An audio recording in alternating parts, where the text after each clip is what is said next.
Hey everybody, welcome back to Pouring Broke. I'm here with Mr. Proof Streetwalker. Man, do we have an episode for you guys today. Let's go. Let's go.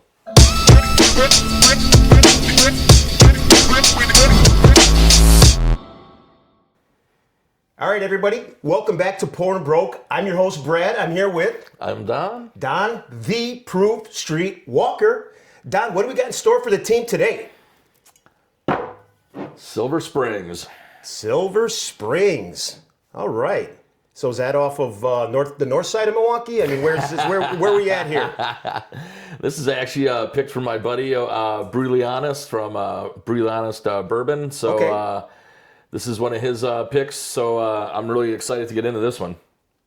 Yes, so am I. I'm not familiar with this bottle, this neither. distillate, this brand, anything whatsoever. So, wow, great choice for the show today, Don. Yeah, this is all new to me, so just trying to keep the YouTube love alive. So this one, shout out to Brandon, and so I'm excited about this. So I can't wait to get into it. So Absolutely. Shout out to Brandon and the team over at Brutally Honest. This is a Brutally Honest pick. yep, let's get into it. Yeah, let's get into it. Before we do that real quick, though, let's figure out what the hell we have here. Yeah, I'm excited about it. I've seen it popping over all over like YouTube and Facebook. So it's a subsidiary of J.W. Kelly. They brought this brand back to life. It's a little odd being a sweet rye. So I'm really interested in kind of getting into this nose and getting into this. It's a different mash bill. It's a high in malt, high in rye. So Okay. I'm kind of. It's not like my typical, me, the Proof Streetwalker. Yeah. So, it's a little lower. It comes in at 112. 112. I'm Okay. still, excited about it. I believe it's 7 year, like 8 month, I think it is. So it's right under 8 year. But, the color looks fantastic. It does. I'm really excited to just taste this one. I've heard nothing but good things about it. So, Let's not waste any time, man. I'm ready for this one. Hey. Let's crack this. What do we do? open it. Open it. That's exactly what we're going to do here, like usual. You know the rules. 2 pours apiece. Don's going to attack his favorite part of it, which is the neck pour, first and foremost. And then we're going to let the second one air out for about 10 or 15 minutes and give you our feedback on both. So, while he's doing that, I'm really in awe of the color. We're here, in the winter. We got some sun shining through the patio doors right here. And as it was sitting there, I was just kind of stuck with, wow, what kind of color is that? It was like a brownish gold. It was a really, really neat looking color. And, did you pick that up? Love it. Really, the nose on that from over here. It's jumping. It really is. And you said this is a higher rye mash bill, higher rye and barley mix mash bill, correct? Yep. The exact amounts escape me, but we'll have it right here for you.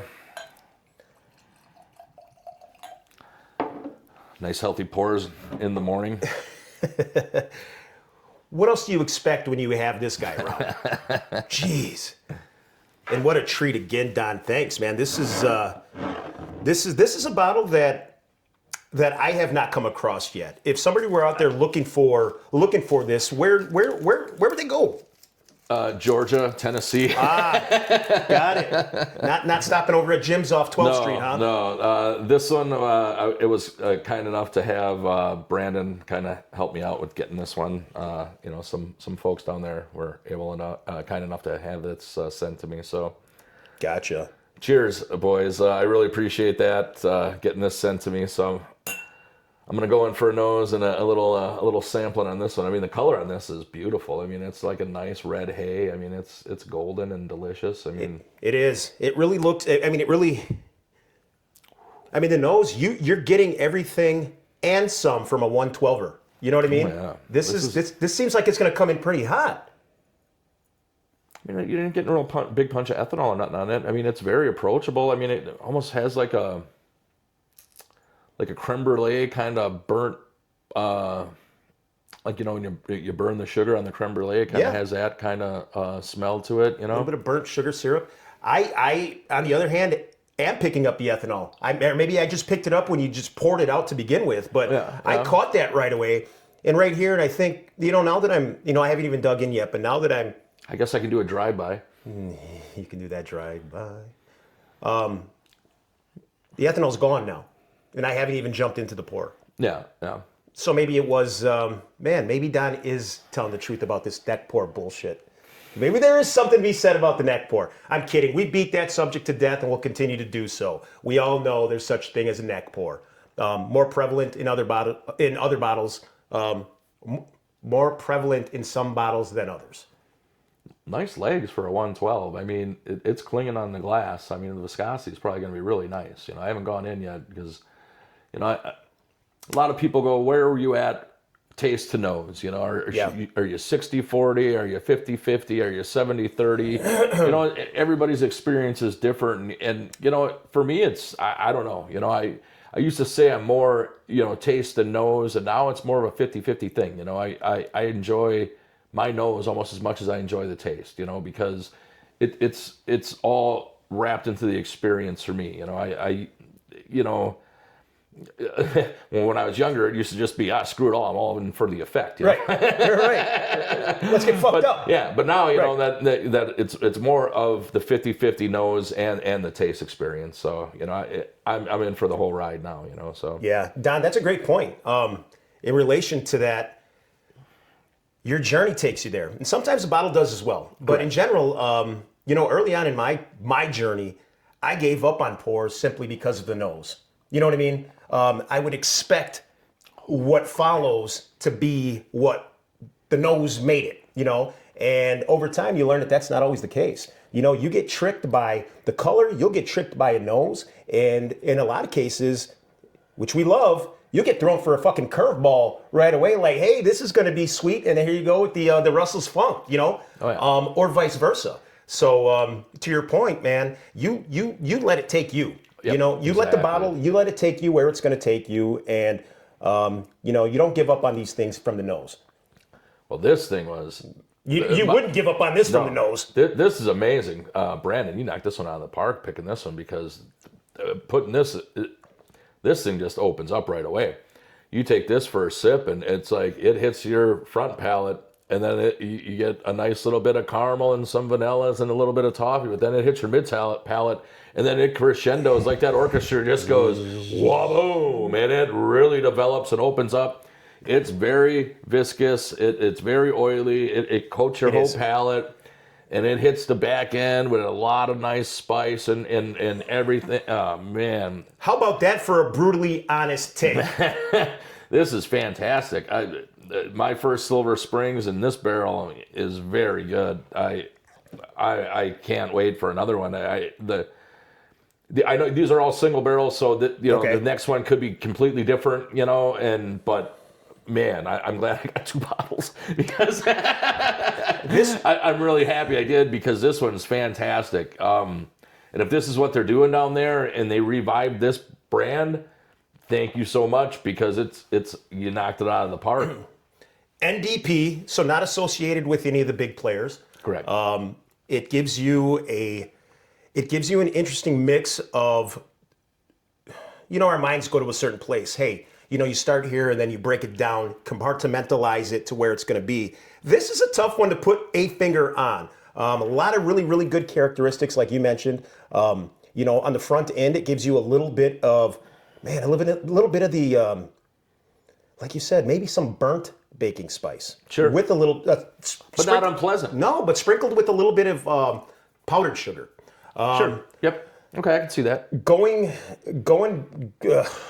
back up, you catch the rye. Going back down, you catch the rye and the barley. And I'm sitting here talking, and it's sticking.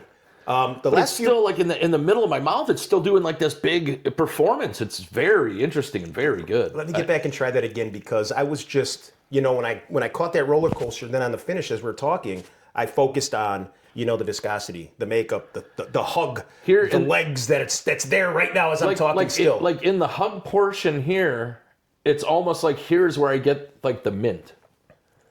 Ooh. Like in the hug part is where I'm almost getting like that sweet mint of the rye. Okay. I'm not really getting it on my palate, but I've never had that before in a rye. This is so complex and interesting. I- And I haven't gone really back in for a second sip yet. I'm still going off this first sip, and it's phenomenal. This is I enjoy Really good. And you know what? And maybe I'm just lost. I'm out in left field in this one, and I'm out in left field anyways, guys. Come on, 112 proof. So Doesn't drink it. It doesn't drink it, but the legs, the finish, and the hug at the end. That's something that a higher proof bottle will normally gonna give you that last. It's gonna stick there for a while because it's hotter. Yep. This is sticking there, but not with the heat. No. It's sticking there with a taste Yep. in your gut. Yeah. In your rib cage. Yes. There's a taste there. It's not a feeling, it's an actual Yes, taste. exactly. This is interesting. such a complex pour that I could sit here with this for quite some time and let this develop and have more notes and let it broaden. And once this bottle opens up even more, not just this pour, as we get through this episode, once this bottle opens up, I bet you it's going to get even better and better and better. Well, let's come back in 15 minutes. We're here for it, and we'll see what it does then. Can we speed up that 15? Because I'm done here and I'm ready to dive right in. Rules are rules. We'll be back in a few. All right, so we're back, and Don isn't yet for whatever reason. Don, let's go, man. It's been 10 minutes. Oh, sorry. My bad. Just reaching out to Brandon, and I got to make a correction on this. This was only a 6-year, 11-month bottle. My bad. I was just talking with Brandon here about the bottle, let him know how fantastic it was, and the pick and the crew there. So, my mistake. I'll put my phone away now. I'm not a child at the table. I mean, to your point, you did say 7 to 8 years, so 6 years, 11 months. 11 months. Sorry. I mean, fine. And we were gone about 11 minutes. 11 minutes too long because I really wanted to jump back into this one, but rules are rules. I just wanted to make that, correction. So I just wanted to make everything legit on the video here. So Right, get beat up in the comments. Yep. You lied. It was only 6 years, 11 months, not 7. Sorry. Thanks, Brandon. Okay. So now, all that ethanol's gone, and now it's a lot sweeter. yeah. All those like vanilla notes come up, and all those toffee notes come through. It's really what 112er should be doing. It's not Exactly. trying to punch up. It's not trying to mellow. punch down. Yeah. And even drinking it, it doesn't drink at that. It drinks like a 100 proofer. It drinks like a bottle and bond or like a 90 proofer. And like we were talking about earlier with that hug, it's not a proof hug. It's not an aggressive hug. It's nothing like that. Obviously, nose, front, back, palate, those are things you can taste. Like I was talking about and trying to explain on the first pour was that the hug, the taste that I'm getting down here is a taste more than it's a feeling, which is hard to explain. Yeah. That was on my mind, and I was really, really interested in this the second pour here to see what the results would be the second time around. If that was a byproduct of it, you're being part of the neck pour, or if that's just it's really what you're going to get and what to expect from this bottle. Yeah. And if that's the case, then I need to get to Georgia.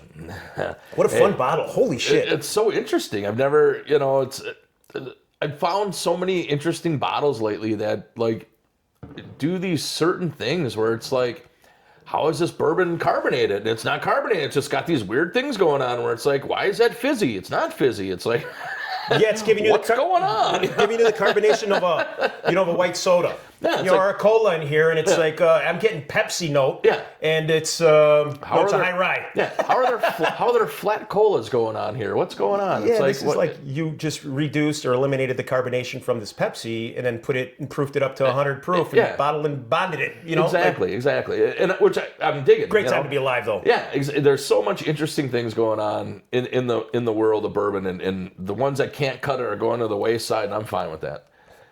We talk about the bourbon, the whiskey journey in general. A lot of times we talk about the people you're with. Oh yeah. The journey that we're on. I mean, part of it is it's all based around this mash bill, this water that we throw in a barrel and watch it age for 5-10 years. And what comes out of it are these interesting stories. I mean, we're sitting here trying to describe something that is as simple as water in a barrel, right? Water, corn, rye, and malted barley. That's right. And the complexity And time. the complexity of some old farmer, back in the day, he would, they would have no. I mean, think about 100 years ago. If people up there watching down right now have to be so proud of what's going on in the industry. Price point, marketing, all that bullshit aside, I'm talking about inside the bottle and what creates. What is the magnet for normal people like us to say, hey, let's hitch a wagon to this fucking to this and let's see where it takes us. And we forget a lot of times about the juice itself because of the journey, the people, the events, and things like that. And that's a huge great part of it. But every now and then you get a bottle like this that kind of brings it all back into perspective, and it says, hey, you know what? There's nothing crazy here. It's complex, but it's simple, and it's for you to find out. $35 bottle too. You know what? When Don's on the show, we just hint at what an MSRP would be on something because the price points are normally ridiculous. I'm glad that we're leveling it out here to for the people that saying, hey, I see the GTS or the Beacons and shit like that, and Kings of Kentucky and stuff, and it's like, you know what? I'm never gonna have one of those bottles unless I get it in a raffle. Let me say that a $35 bottle with all of that going on that we just went through. Listen, the flavor, the crescendos, everything that just we discussed here, you can get for $35, $40. So them bottles are out there. You're probably just walking past them. So sometimes look around. You don't have to chase the B-Tax. You don't have to chase all that fancy stuff. You don't have to overpay on secondary. We'll do it for you on the show. Sure, send them to us. We'll drink them. We'll tell you what we think of them.